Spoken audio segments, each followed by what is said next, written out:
কলকাতা হাইকোর্টের বিচারপতির ডিভিশন বেঞ্চের নির্দেশ অনুযায়ী 2010 সালের আগের ওবিসি শংসাপত্র বৈধ, তবে 2010 পরবর্তী অর্থাৎ 2011 থেকে 2024 সাল পর্যন্ত রাজ্যের দেওয়া সমস্ত সার্টিফিকেট বাতিল করে দেওয়া হয়েছে।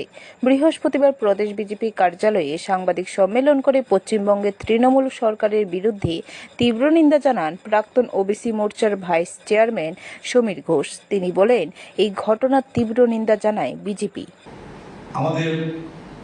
আপনাদের মাধ্যমে আমরা তীব্রভাবে তার নিন্দা জানাই।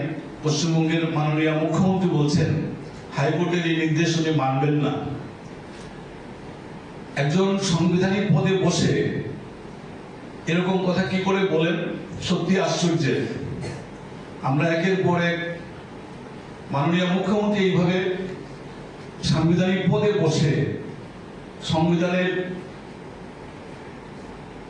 আমাদের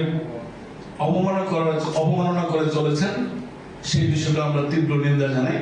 ব্যুরো রিপোর্ট, খবর ত্রিপুরা।